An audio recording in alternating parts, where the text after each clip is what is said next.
आता सुरू करूया. पहिला श्लोक आहे, उष्ट्राणां च विवाहेषु गीतं गायन्ति गर्दभः परस्परं प्रशंसन्ति अहो रूपम अहो ध्वनिः. अनुष्टुप छंद आहे. अनुष्टुप छंद वृत्त, या वृत्ताबद्दल आपल्याला अनेक वेळा थोडी माहिती देण्यात आलेली असेल पूर्वीही, कारण आपण 8वी 9वी 10वी या तिन्ही वर्षामध्ये श्लोकांचे वृत्त कोणते आहेत याबद्दल थोडीशी माहिती घेत असतो. पण हा विषय आपण वेगळ्या एखाद्या व्हिडिओमध्ये पाहूया. आज आपण या ठिकाणी या श्लोकांचे अर्थ समजून घेऊ. उष्ट्राणां च विवाहेषु गीतं गायन्ति गर्दभः. उष्ट्र या शब्दाचं षष्ठी बहुवचनाचं रूप आहे. उष्ट्राणाम, उष्ट्र म्हणजे उंट, उंटांच्या विवाहेषु, विवाहामध्ये, उंटांच्या विवाहामध्ये.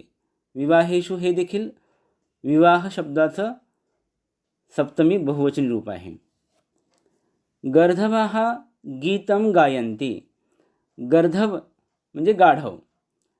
गीतं गायन्ति गीत गातात. गायन्ति या ठिकाणी ही क्रियापद आलेलं आहे. गायन्ति क्रियापद आपण लक्षात ठेवूया. गय गाय धातू आहे.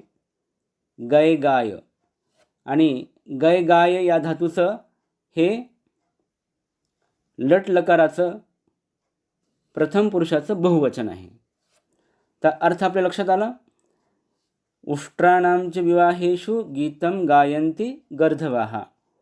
उंटांच्या विवाहांमध्ये, लग्नामध्ये गाढव गीत गातात. आता दुसरी ओळ जी आहे, या ओळीमध्ये ते गीत काय आहे, त्यांचं बोलणं काय आहे हे सांगितलेलं आहे. गीत गातात. परस्परम प्रशंसन्ति. परस्पर प्रशंसा करतात. प्रशंस धातूचं रूप आहे. या ठिकाणी देखील हे क्रियापद आहे. प्र उपसर्ग शंस धातू. याचा अर्थ काय होतो? प्रशंसा करणे, स्तुती करणे. प्र उपसर्ग शंस धातू हा पहिल्या गणाचा परस्मैपदी धातू आहे.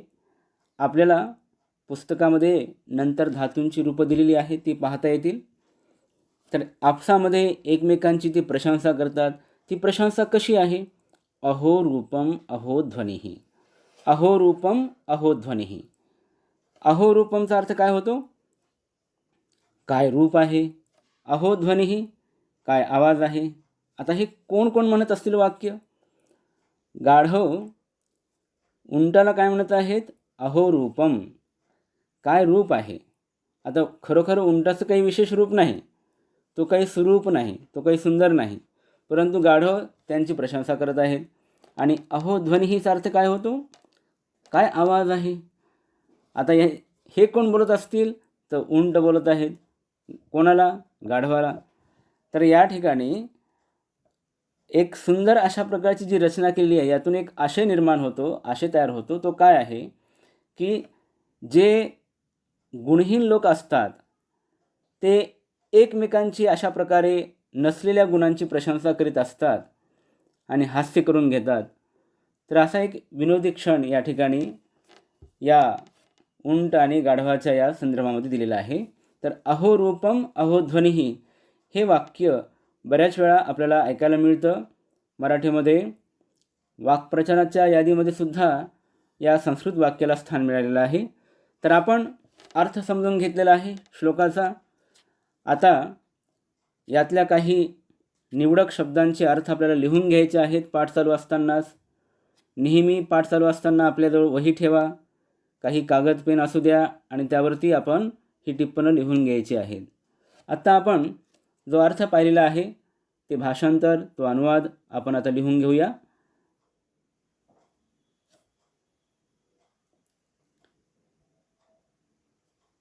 उंटांच्या लग्नात गाढव गीत गातात. काय रूप आहे, काय आवाज आहे, अशी ती एकमेकांची प्रशंसा करतात.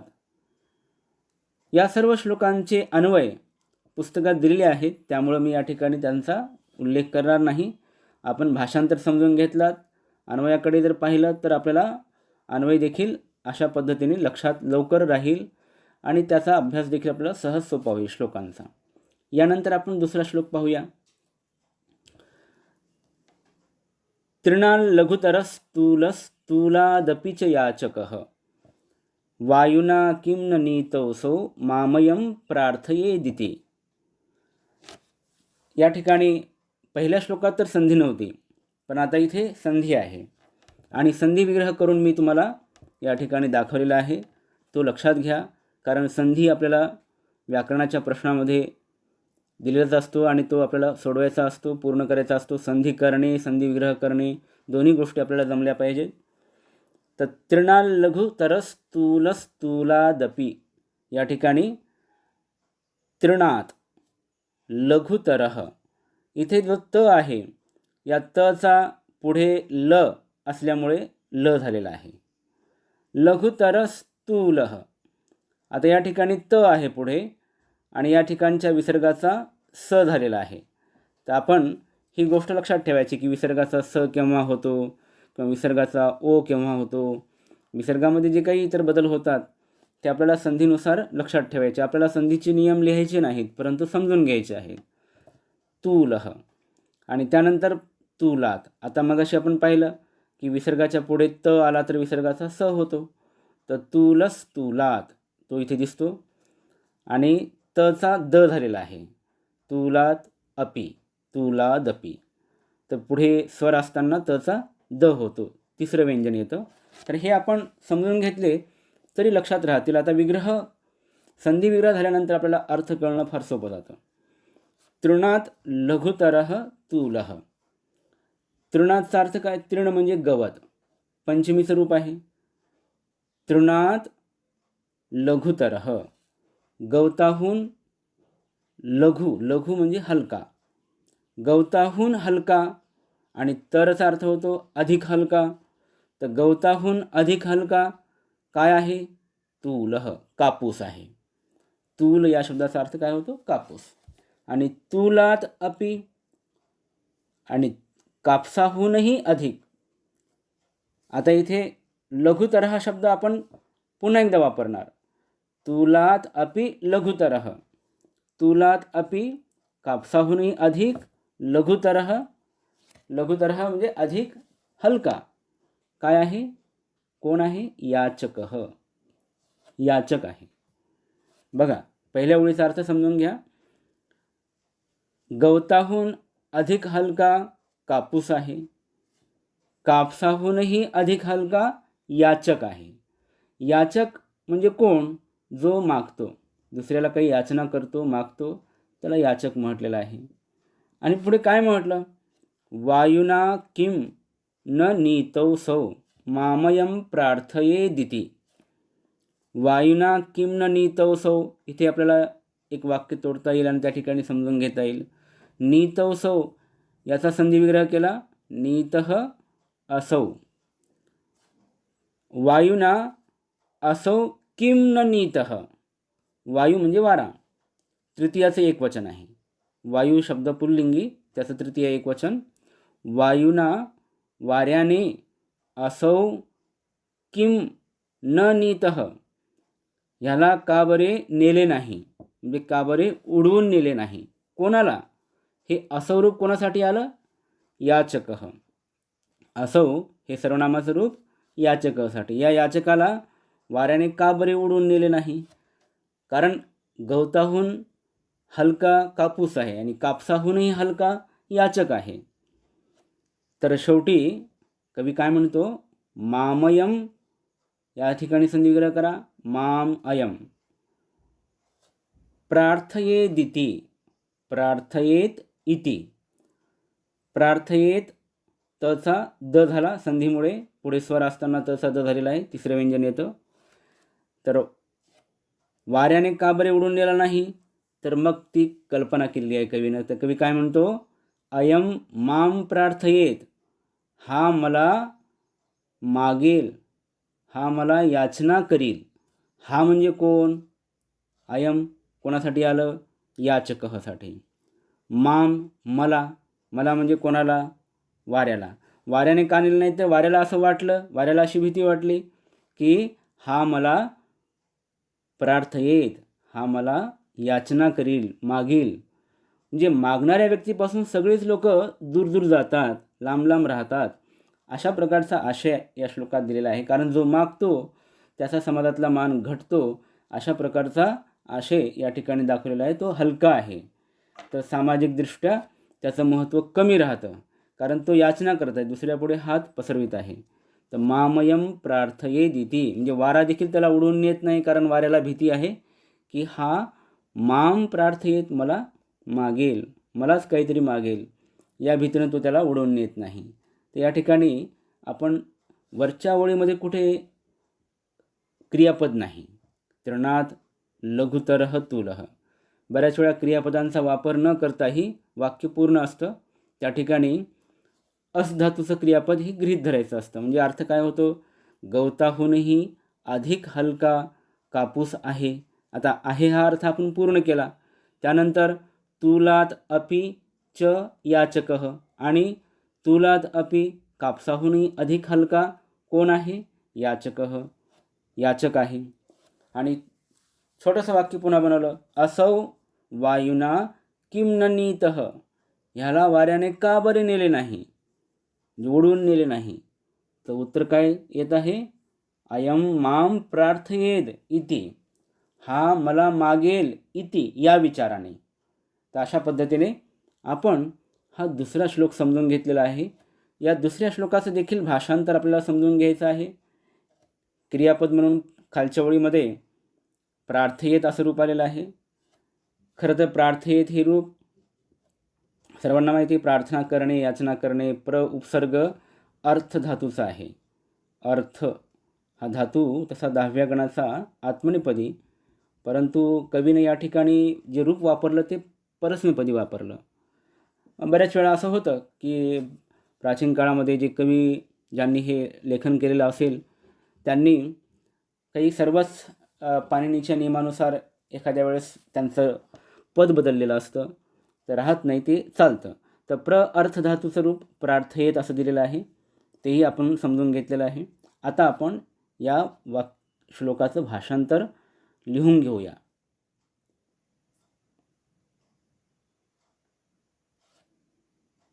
नमो नमः.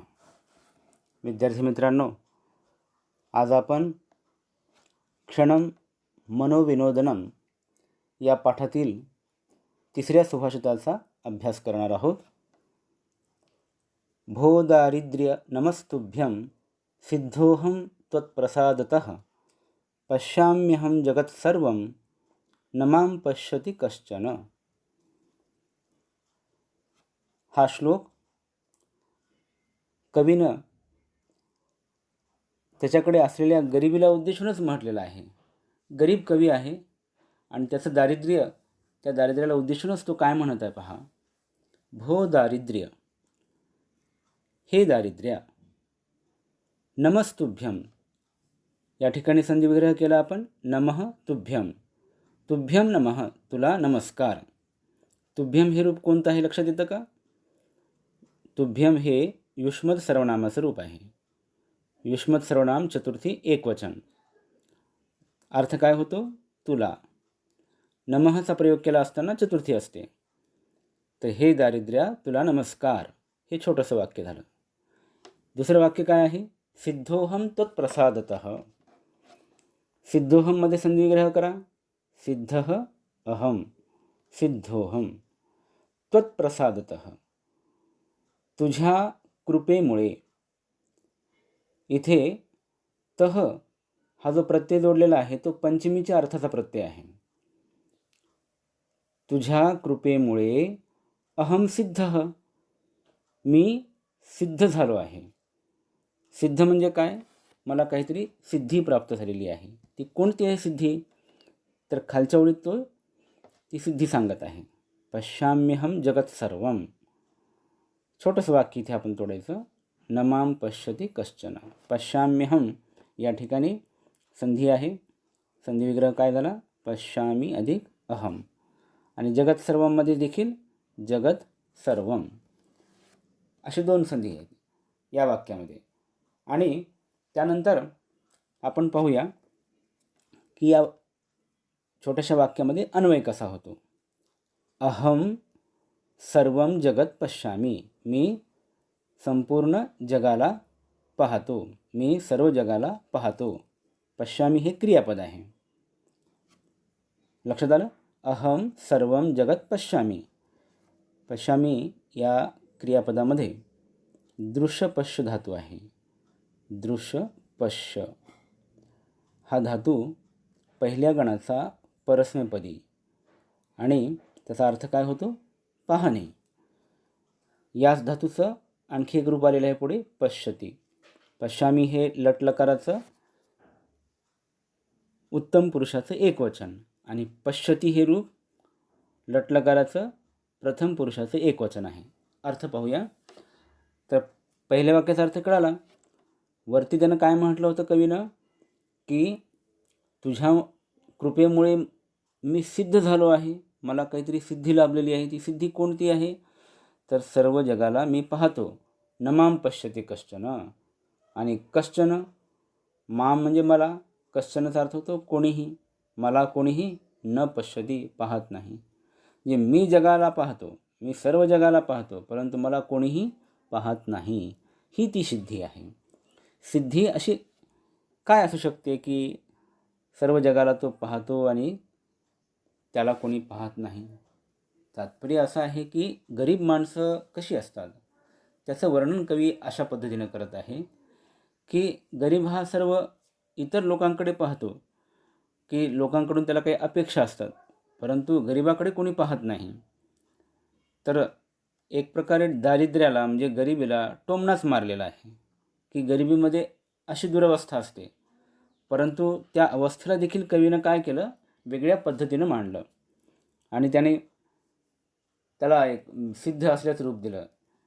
तर एक तिरस्करिणी विद्या असते, ज्या विद्येमध्ये असे सिद्ध लोक जे असतात ते अदृश्य असतात, अदृश्य होतात, ते जग पाहू शकतात पण त्यांना कोणी पाहत नाही, अशी जी कल्पना शास्त्रात आढळते त्यावरच कवीने या ठिकाणी एक प्रकारचा विनोद केलेला आहे.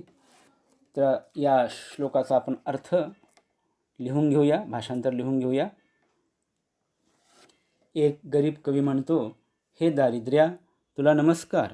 मी तुझ्या कृपेमुळे सिद्ध झालो आहे, कारण मी सर्व जगाला पाहतो पण मला कोणीही पाहत नाही. धन्यवाद.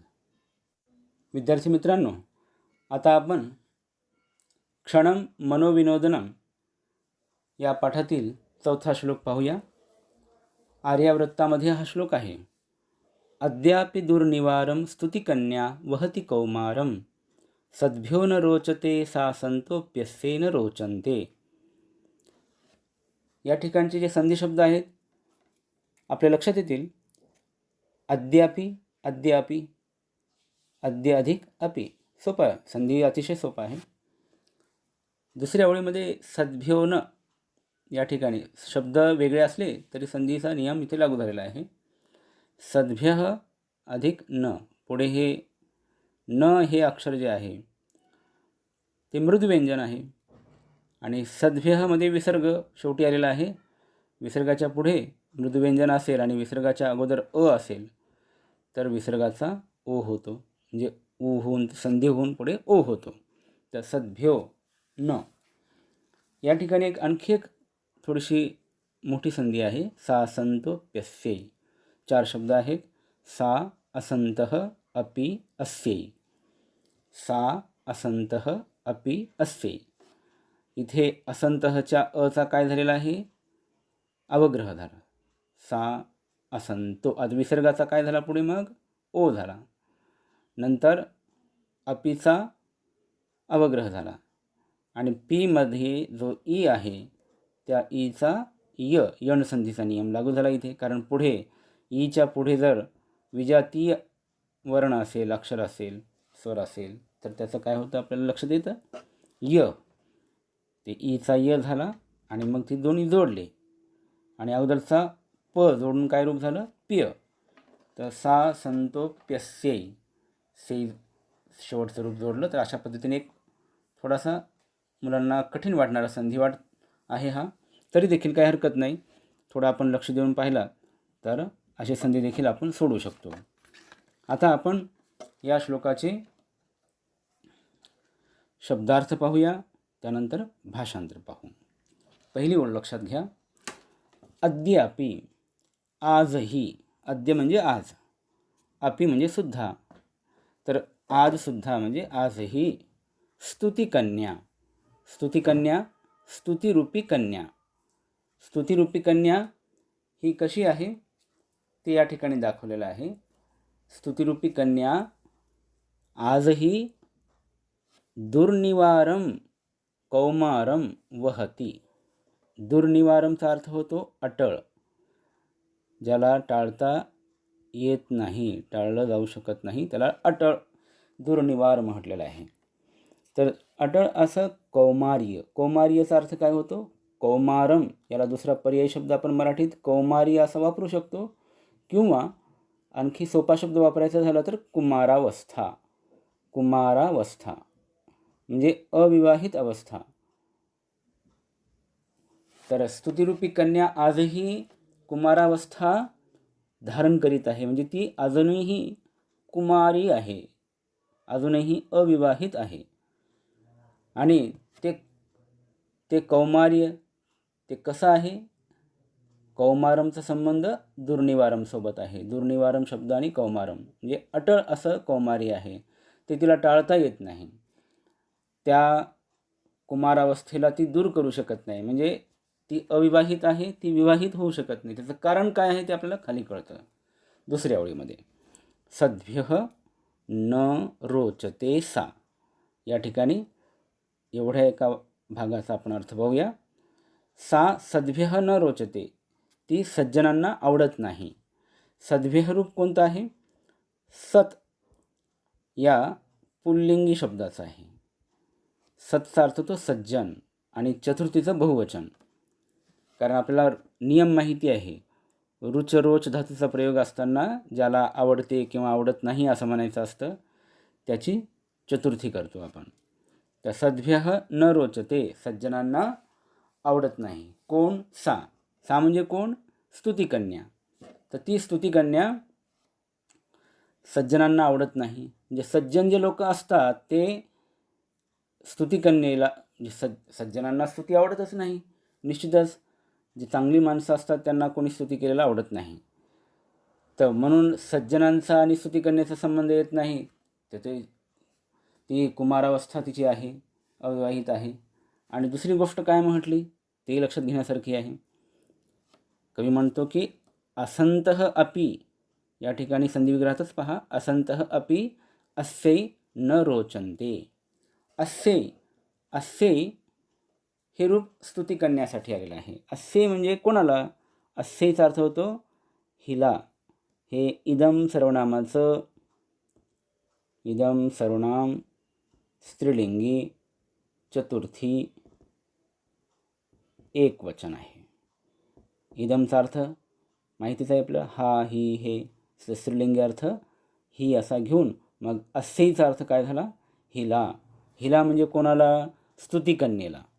स्तुतिकन्या हा शब्द आकारांत आहे, लक्षात ठेवायचं. चांगली शब्दरूपं जर तुम्हाला येत असतील तर आपल्याला सर्वनामाच्या जागी नाम वापरा, नामाच्या जागी सर्वनाम वापरा, अशा प्रकारचे प्रश्न असतात. म्हणून अस्यैच्या जागी जर आपण स्तुतिकन्या शब्द वापरला तर काय होतं? स्तुतिकन्यायै. तर स्तुतिकन्येला, हिला म्हणजे स्तुतिकन्येला. असंतः अपि, असंतः, असंतःचा अर्थ काय होतो? सदचा अर्थ आपल्या लक्षात आला, सज्जन. त्याच्या विरुद्ध असत. असतचा अर्थ काय? जो सज्जन नाही, म्हणजे त्याला आपण दुर्जन म्हणणार. आणि त्याचं प्रथमा बहुवचनी रूप आहे असत या शब्दाचं, असंतः. आणि अर्थ काय झाला मग आता शेवटी? अस्यै अपि, हिला देखील. हिला म्हणजे कोणाला? स्तुतिकन्येला देखील. असंतः न रोचन्ते, दुर्जन लोक आवडत नाहीत. असंतः न रोचन्ते. तर या ठिकाणी खालच्या ओळीत 2 वाक्य लक्षात घ्यायचे आपण. सद्भ्यः न रोचते सा, एवढ्या भागातलं एक वाक्य. इथे आपण अन्वय पण करू शकतो, सा सद्भ्यः न रोचते. आणि दुसरं वाक्य काय बनवणार इथे पुढे? अस्यै अपि, अस्यै अपि, हिला देखील. असंतः न रोचन्ते, दुर्जन आवडत नाही. किती सुंदर वाक्यरचना आहे. लक्षात घ्या की स्तुतीरूपी कन्या ही शेवटी कन्याच राहिलेली आहे, कुमारी राहिलेली आहे, अविवाहित राहिलेली आहे. त्याचं कारण काय आहे की सज्जनांना ती आवडत नाही. जे सज्जन लोक कोणी स्तुती केली तर त्यांना ती गोष्ट आवडती नसते. आणि स्तुती कन्येला दुर्जन लोक आवडत नाहीत, कारण दुर्जन लोकांची स्तुती कोणी करत नाही, ते तर निंदनीय असतात. म्हणून कवीची कल्पना किती सुंदर आहे. लक्षात घ्या, एखादा छोटासा विषय घेतला आणि त्यावरती सुंदर सुभाषित तयार केलं, हे संस्कृत कवींचं एक वैशिष्ट्य आहे. आणि संस्कृत साहित्यामध्ये असे छोट्याशा विषयावरून देखील सुभाषित तयार करून त्याचा खूप मोठा आशय व्यक्त करण्याचा प्रयत्न संस्कृत कवींनी केलेला आहे. आता आपण अर्थ समजून घेतला, शब्दार्थ समजून घेतले. आता या श्लोकाचं भाषांतर वहीमध्ये लिहून घेऊया.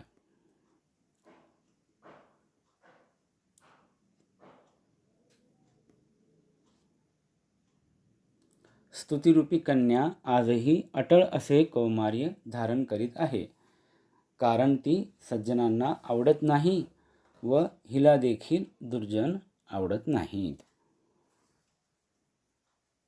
पुन्हा आपण पुढच्या एका श्लोकासह भेटूया. धन्यवाद. नमो नमः. विद्यार्थी मित्रांनो, आज आपण क्षणम मनोविनोदनम या पाठातील 5व्या सुभाषिताचा अभ्यास करणार आहोत. स्क्रीनवरती आपल्याला श्लोक दिसत आहे. मी या श्लोकाचं प्रथम वाचन करतो, आपणही माझ्यानंतर वाचा. सर्व श्लोक वाचन करत राहिल्यामुळं आपल्याला त्यातील बराचसा अर्थ लक्षात येत असतो आणि ते श्लोक परिचयाचे होतात. तर आपण वाचन कायम ठेवायचं. चांगले सुभाषितासारखी जे वाक्य असतात ते तर पाठांतर करायलाच पाहिजेत. तर आपण प्रथम वाचन करूया. द्वंद्वोहम द्विगुरप्यहम मद्गेहे नित्यमव्ययी भावः तत्पुरुष कर्मधारय एनाहम स्याम बहुव्रीहि. द्वंद्वोहम या ठिकाणी संधी आहे. द्वंद्वः अधिक अहम, विसर्गाचा ओ झाला आणि अहमच्या अचा अवग्रह झालेला आहे. द्विगुरप्यहम, द्विगुः अपि अहम. द्विगुः या ठिकाणी आपल्या लक्षात येईल विसर्ग हा र मध्ये बदलला. विसर्गाच्या अगोदर हा नियम आपण एक छोटासा लक्षात घेऊया. विसर्गाच्या अगोदर अ किंवा आ सोडून, अ किंवा आ सोडून इतर स्वर असतील आणि विसर्गाच्या पुढे स्वर असेल, कोणताही स्वर असेल, तर त्या विसर्गाचा काय होतो? र होतो. जसं अ आहे तर मग र मध्ये अ मिसळला पूर्ण र झालेला आहे इथे. तर द्विगुरपी. आणि नंतर या ठिकाणी देखील पी आणि अ यांच्यात संधी झाला. ई आणि अ मध्ये संधी कोणता होतो? तर यण संधी. हे पूर्वी पाहिलेलं आहे आपण. तर द्विगुरप्यहम महत्त्वाचा संधी आहे, द्विगुरप्यहम. आणि हा तर सोपा आहे संधी. नित्यम अव्ययी भावः, नित्यम अव्ययी भावः. म मध्ये अ जोडला गेला तर त्या ठिकाणी नित्यम अव्ययी भावः असं रूप दिसतं आपल्याला. तत्पुरुष, तत् अधिक पुरुष. आणि एनाहम, एन अहम, एनाहम. इथे तर काय अ आणि अ मिळून आ झाला, तर याला आपण काय म्हणतो? सवर्ण दीर्घ संधी. लक्षात आलं? तर हे छोटे छोटे संधीचे शब्द होते. यानंतर आपण या श्लोकाचा अर्थ तयार करूया, अर्थ पाहूया कशा प्रकारे याचा अर्थ होतो. थोडी गंमत आहे या श्लोकामध्ये. कवीने थोडी गंमत केलेली आहे. आणि ती गंमत काय आहे? तर या श्लोकामध्ये समासांची जी नावं आलेली आहेत त्या नावांकडे जर आपण लक्ष दिलं, आपल्या पूर्वी अभ्यासक्रमामध्ये ही नावं आलेली आहेत. जसं द्वंद्व आहे, द्वंद्व, द्वंद्वः. द्विगु आहे, त्यानंतर अव्ययी भाव, ही 3 नावं इथे दिलेली आहेत. त्यानंतर तत्पुरुष, कर्मधारय, बहुव्रीहि, ही 3 नावं. 6 समासांची नावं आपल्याला या ठिकाणी आलेली दिसतात. तर आपण एक लक्षात घ्यायची गोष्ट की संस्कृत कवी हा काहीतरी चमत्कृतपूर्ण काही वाक्यरचना करून, श्लोकांची रचना करून वाचकांचं मनोरंजन करण्याचा प्रयत्न करतात. म्हणून या पाठातली सुभाषितं अशाच प्रकारचं मनोरंजन करणारी आहेत. आता या समासाच्या नावांचा समास शब्द आहेत, तर समासाच्या नावांचा वापर कशा प्रकारे केला या ठिकाणी आणि काय अर्थ होतो हे मात्र थोडंसं गमतीशीर आहे, ते पाहूया. पहा, एक कोणीतरी व्यक्ती आहे आणि तो व्यक्ती आपल्याकडच्या माणसाला म्हणजे नोकराला म्हणत आहे. आता या दृष्टीनं असा अर्थ काय होतो ते बघूया आपण. तो काय म्हणतो? तो म्हणतो की द्वंद्वोहम, द्वंद्वः अहम. अहम म्हणजे मी, द्वंद्व म्हणजे जोडी, म्हणजे आम्ही दोघे आहोत. आम्ही कोण कोण आहोत? आम्ही दोघे आहोत म्हणजे पती पत्नी, आम्ही दोघे जण आहोत. त्यानंतर आणखी एक गोष्ट म्हटली, द्विगुरप्यहम, द्विगुः अपि अहम, द्विगुरप्यहम. अहम द्विगुः अपि म्हणजे काय? मी द्विगु आहे. द्विगुचा अर्थ काय होतो? ही गोष्ट फार महत्त्वाची आहे. द्विगु म्हणजे काय? दोन आहेत गायी ज्याच्याकडे, असा तो, त्याला म्हणतात द्विगु. द्वौ गावौ यस्य सह द्विगुः. आता इथे गो म्हणजे गाय आणि दुसरा अर्थ बैल देखील होतो बरं का. बऱ्याच वेळा काही लेखकांनी भाषांतर करताना या गोष्टीचाही उल्लेख केला की बैल, परंतु आपण गाय जरी गृहीत धरला तरी हरकत नाही. तर या ठिकाणी कवी काय म्हणत आहे की आम्ही दोघे आहोत, म्हणजे एक व्यक्ती आहे, तो बोलत आहे की आम्ही दोघे आहोत, आमच्याकडे दोन गायी आहेत. अहम द्विगुः म्हणजे आमच्याकडे दोन गायी आहेत. ह्या दोन गोष्टी झाल्या. आणखी तिसरी गोष्ट कोणती आहे? तिसरी गोष्ट काय आहे? तो म्हणतो की मद्गेहे नित्यम अव्ययी भावः. मद्गेहे, मद्गेहेचा अर्थ काय होतो? माझ्या घरामध्ये.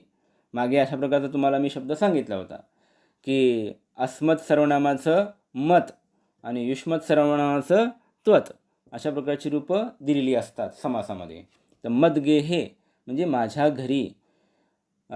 नित्यम अव्ययी भावः, नेहमीच अव्ययी भाव आहे. अव्ययी भावाचा अर्थ काय होतो?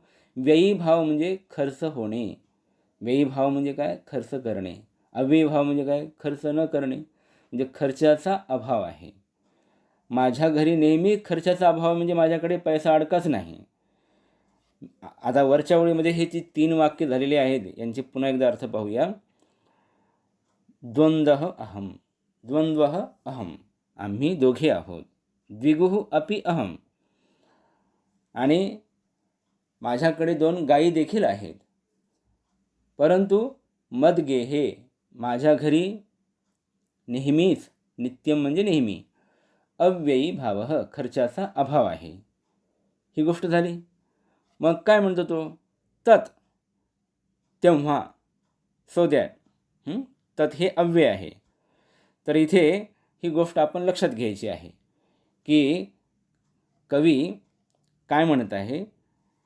कवीनं एकच शब्द होता तत्पुरुष, परंतु अर्थ करताना त्याच्यामध्ये भिन्नता केली, तत् आणि पुरुष. तर तत्चा अर्थ तेव्हा, पुरुष, हे पुरुषा, हे माणसा. कर्मधारय, आता इथे एकच शब्द दिसतो आपल्याला, परंतु इथे देखील त्यानं थोडीशी वेगळ्या पद्धतीची रचना वापरलेली आहे. कर्म आणि धारय. तेव्हा हे पुरुषा कर्म कर, तू कर्म कर. येन, जेणेकरून. आता येनचा अर्थ मात्र खूप महत्त्वाचा आहे, तो लक्षात घ्या. येनचा अर्थ काय होतो? जेणेकरून. हा जो अर्थ आहे तो येन हे काही यद सर्वनामाचं तृतीय एकवचनी रूप नाही. हे काय आहे? अव्यय आहे. रूप त्या शब्दापासून देखील अव्यय बनलेले काही असतात. तर यद सर्वनाम तृतीय एकवचन हे अव्ययाच्या रूपानं वापरलेलं आहे. तर येनचा अर्थ काय होतो? जेणेकरून. जेणेकरून अहम बहुव्रीही स्याम, मी पुष्कळ. व्रीही, व्रीहीचा अर्थ होतो तांदूळ आणि लक्षणेनं अर्थ घ्यायचा धान्य. लक्षात आलं का? म्हणजे तांदूळ हे धान्याचं एक प्रतीक आहे, म्हणून धान्य अर्थ आपण इथे वापरूया. तर अहम बहुव्रीही स्याम, मी पुष्कळ धान्य असलेला, जे धान्य संपन्न श्याम होईन, अशा प्रकारचं तू कर्म कर. तो आपल्या नोकराला समजावून सांगत आहे. तुमच्या पाठ्यपुस्तकामध्ये थोडासा भिन्न अर्थ दिलेला आहे, म्हणजे भाषांतरामध्ये, भाषांतराच्या ऐवजी म्हणा अन्वयामध्ये, तर त्या ठिकाणी तत्पुरुष या शब्दाचा अर्थ राजन असा दिलेला आहे आणि धारय याचा अर्थ दे असा केलेला आहे. आपण दोन्ही दृष्टिकोनातून आपण अर्थ पाहू शकता की हे राजन, कर्मधारय, मला काहीतरी काम दे जेणेकरून मी पुष्कळ धान्य असलेला होईन, म्हणजे माझ्याकडे पुष्कळ धान्य येईल. तर तोही अर्थ आपण घेऊ शकतो. तर या ठिकाणी हा जो अर्थ आपल्या लक्षात आला का? गंमत फक्त एवढीच आहे की या श्लोकामध्ये समासांची नावं वापरली, परंतु प्रत्यक्ष त्या समासांच्या नावांचे जे अर्थ होतात, ज्याला एखाद्या शब्दाला त्याचा जो मूळ अर्थ असतो त्या मूळ अर्थाला जोडून काहीतरी नवीन संकल्पना या ठिकाणी दाखवलेली आहे आणि अशा प्रकारचा एक संवाद कवीने व्यक्त केला. तर ही एक देखील गंमतच आहे, काव्यामधली ही गंमतच आहे. अशा प्रकारे काव्यशास्त्र विनोद असे संस्कृत साहित्यामध्ये पुष्कळ आढळतात. तर विद्यार्थी मित्रांनो, हा आपला या श्लोकाचा अर्थ झाला. आता मात्र भाषांतर आपण लिहून घेऊया. लक्षात घ्या, भाषांतर लिहित असताना व्हिडिओ आपण पॉज करू शकता आणि संपूर्ण भाषांतर लिहून घेऊ शकता. पहा, आम्ही दोघे आहोत, आमच्याकडे 2 गायी देखील आहेत, पण माझ्या घरी नेहमीच खर्चाचा अभाव आहे. तेव्हा हे माणसा, तू कर्म कर जेणेकरून मी धान्य संपन्न होईन. पुढच्या एका व्हिडिओमध्ये आपण पुढच्या श्लोकांचे देखील अशाच प्रकारे अर्थ समजून घेऊया. धन्यवाद. नमो नमः. विद्यार्थी मित्रांनो, आपला क्षणम मनोविनोदनम हा पाठ चालू आहे. या पाठामध्ये 6वा श्लोक आता आपण अभ्यासणार आहोत. आर्यावृत्तातला हा श्लोक एकदा मी वाचन करतो, आपणही लक्ष द्या, वाचायचा प्रयत्न करा. चतुरः सखी मे भरता यल्लिखति तत्परो न वाचयति तस्मादप्यधिको मे स्वयमपि लिखितं स्वयं न वाचयति. एक सुंदर असा संवाद आहे. गंमत म्हणा, अशा प्रकारची विनोद आजच्या काळात जसे आढळतात तसे पूर्वी देखील होते असं म्हणायला हरकत नाही. एक छोटासा विनोदच एक या श्लोकामध्ये दिलेला आहे, तो आपण पाहूया. पहा, प्रथम आपण या श्लोकातली जे संधी आहेत त्या संधींचा थोडा अभ्यास करू आपण. यल लिखती, यत लिखती. पूर्वी आपण अशा प्रकारचा संधी पाहिला ज्यामध्ये तचा ल होतो. कशामुळे? तर पुढे ल आल्यामुळे. आम्ही कधी कधी गमतीने म्हणत असतो की त संस्कृतमधला सर्वात कमजोर निर्बळ वर्ण आहे. बिचाऱ्याचं अस्तित्व सारखं बदलत राहतं. पुढे जे अक्षर येईल त्याप्रमाणे तो बदलतच राहतो. म्हणून एक नियम आपण लक्षात ठेवायचा की त हा ल पुढे आल्यामुळे बदलला आणि यल लिखती असं रूप झालं. दुसरा संधी आहे तत्परो न. या ठिकाणी तत्, परह आणि न. आपल्याला माहिती आहे की न हे मृदुव्यंजन आणि मृदुव्यंजन पुढे असताना विसर्गाच्या अगोदर अ असेल तर विसर्गाचा काय होतो? ओ होतो. तर परो असं जे रूप झालं ते रूप आपण लक्षात घ्यायचं. तत्परो न. आणि खालच्या ओळीत तस्मादप्यधिको मे. आता बघा, तुम्ही लक्षात घेत राहा, पुन्हा पुन्हा जे नियम सांगितले जातात संधीचे आणि तेच नियम पुन्हा पुन्हा येत असतात. तस्माद, तचा द झाला या ठिकाणी की पुढे स्वर आहे, वर्गीय व्यंजन आहे तर तिसरं व्यंजन येत असतं, तस्मात अपि. आणि त्यानंतर ईचा य. आपल्याला माहिती आहे की ईचा आपण य केला होता मागच्या 2 श्लोकामध्ये, तरी हा नियम आलेला आहे की पुढे विजातीय वर्ण असेल तर ईचा य करायचा आणि मग ते तस्मादप्य धिको. बघा इथे धिकह म्हणजे अधिकह. तर को कसं काय रूप झालं सांगा बरं? तर मे हे मृदुव्यंजन आहे. विसर्गाच्या पुढे मृदुव्यंजन जर असेल म मृदू व्यंजन आहे, तर विसर्गाचा ओ झाला. तस्मादप्यधिको मे आणि शेवटी स्वयं अपि, तर म मध्ये तर अ जोडला गेला, हे सोपं आहे. आता आपण या श्लोकाचा अर्थ पाहूया. पहा, चतुरः सखी मे भर्ता यल्लिखती तत्परो न वाचयती. एक दोन मैत्रिणी आपसामध्ये बोलत आहेत, तर पहिली जी मैत्रीण आहे ती काय म्हणते? सखी हे संबोधन आहे. कोणत्या शब्दात संबोधन आहे सांगू शकता का? सखी, दीर्घ ईकारांत, दीर्घ ईकारांत नदी शब्दाप्रमाणे रूप आहे. तर सखी, अग मैत्रीण, अग सखे, काय म्हणते ती? चतुरः मे भर्ता, माझा पती, मे भर्ता चतुरः, माझा पती चतुर आहे, चालाक आहे, चतुर आहे.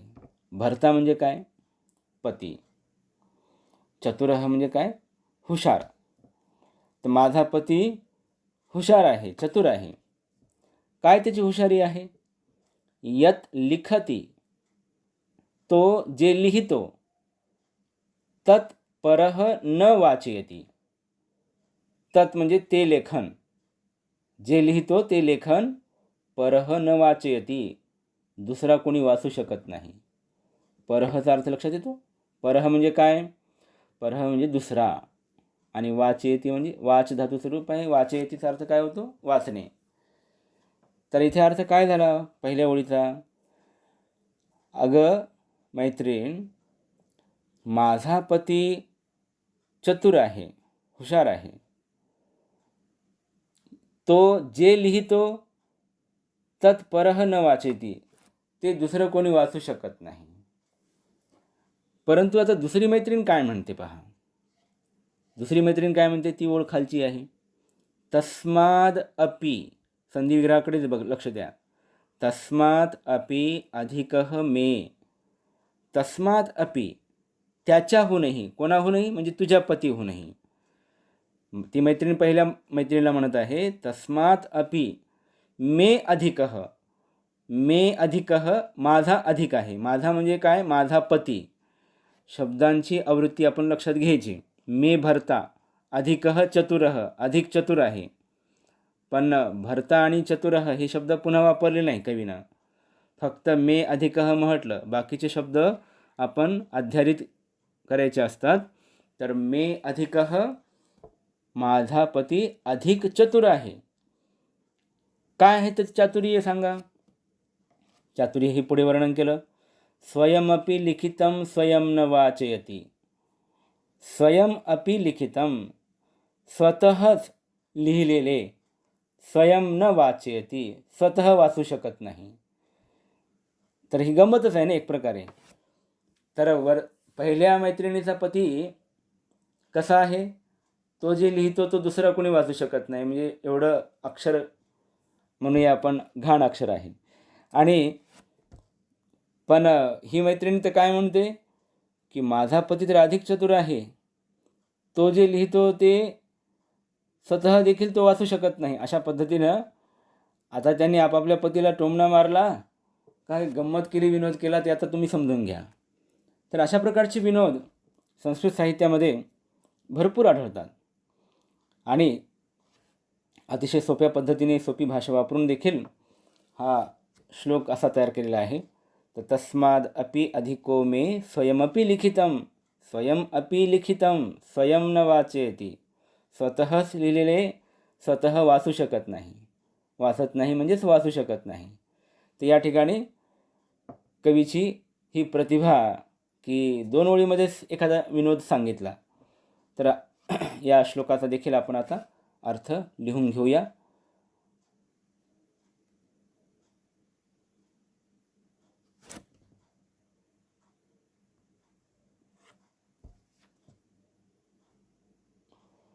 पहा,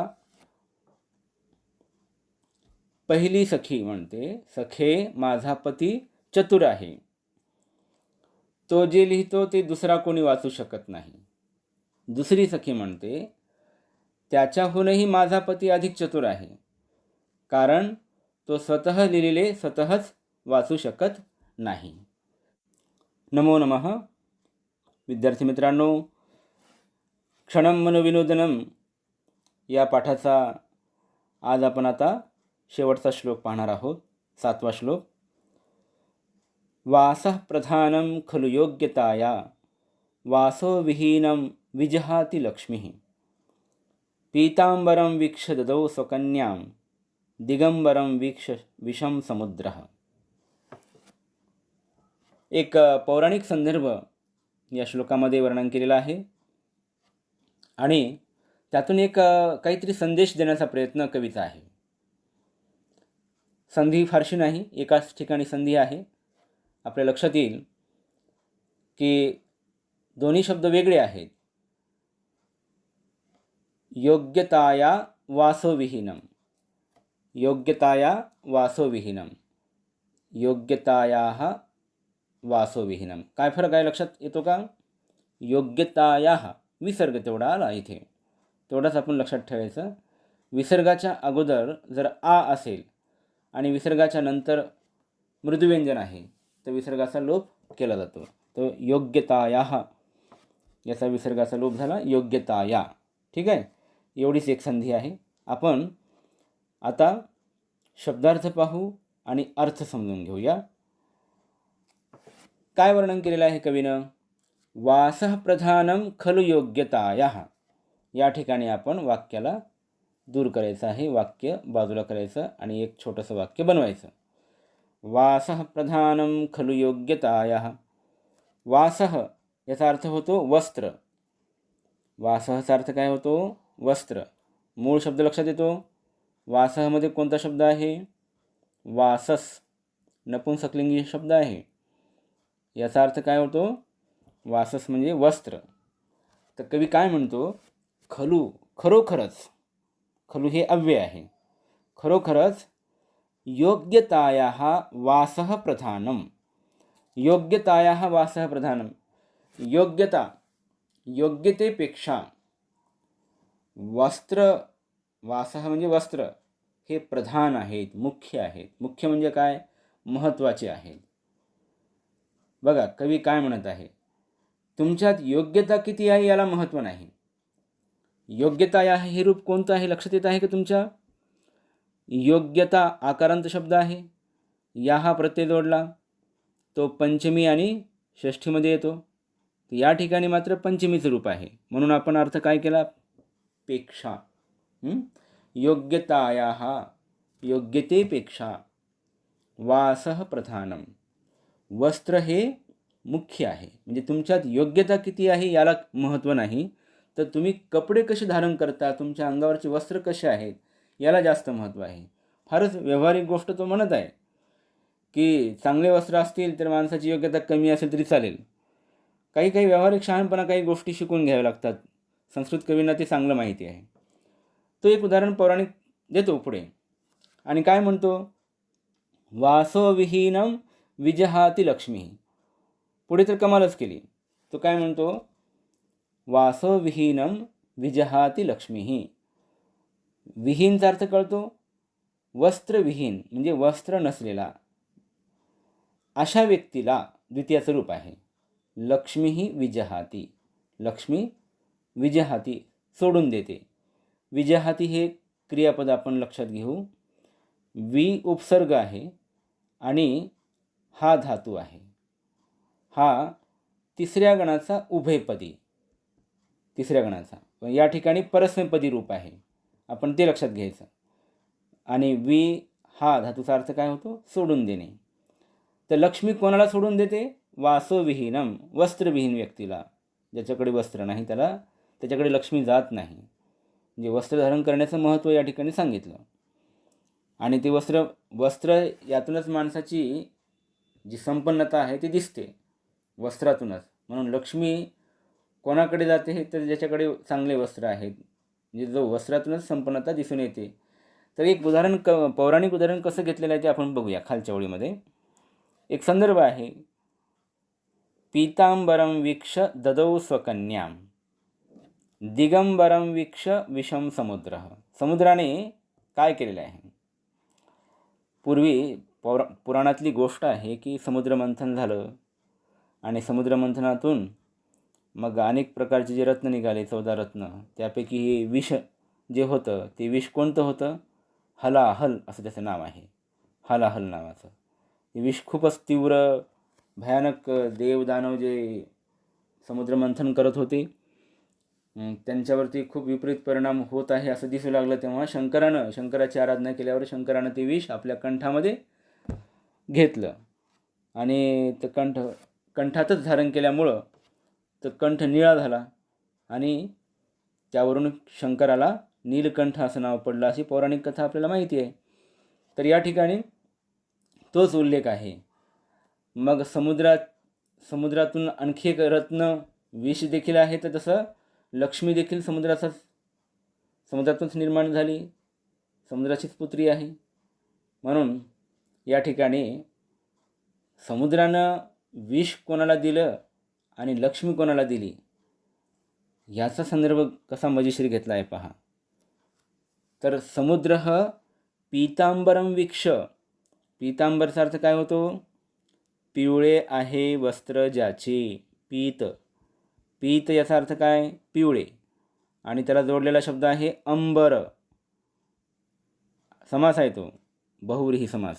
पीतम अंबरम यस्य सह पीतांबरः तम पीतांबरम. पीतांबरचा अर्थ काय होतो? पिवळे असलेले, पिवळे आहे वस्त्र ज्याचे असा तो. कोण आहे तो? पीतांबर कोणाला म्हणतात?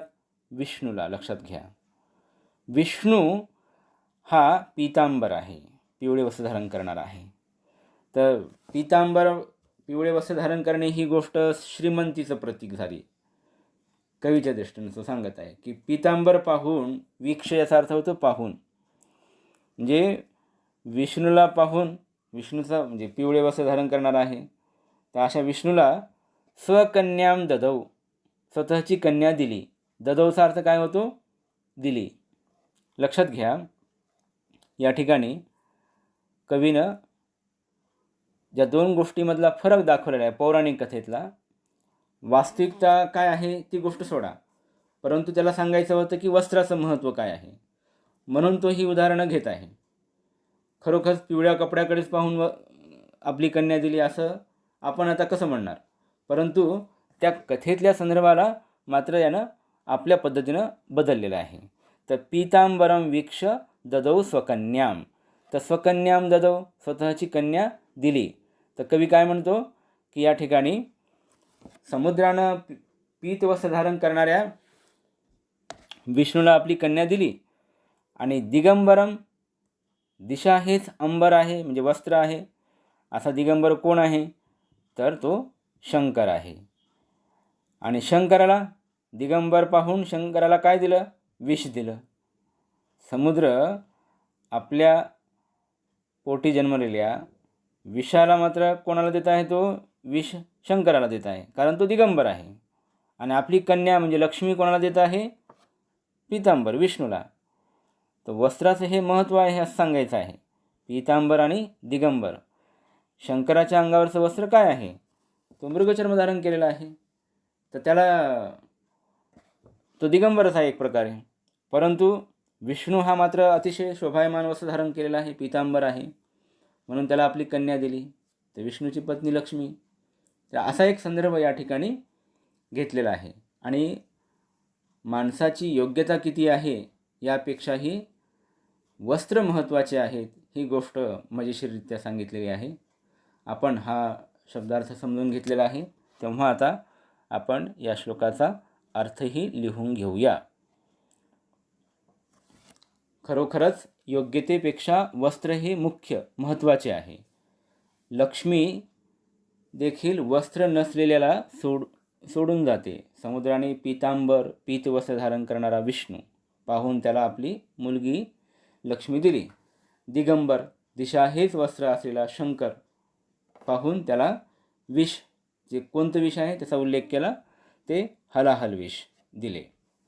तर आपण अशा पद्धतीने पहिला जो पाठ होता त्याचं नाव होतं क्षणम मनोविनोदनम.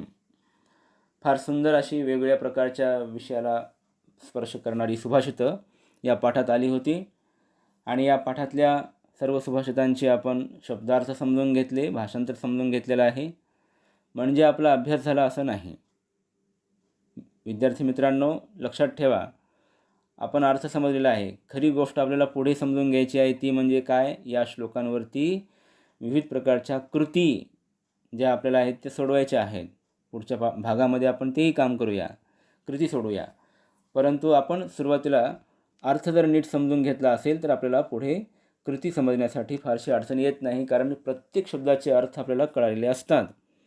तेव्हा आपण पुढच्या एका व्हिडिओमध्ये भेटूया.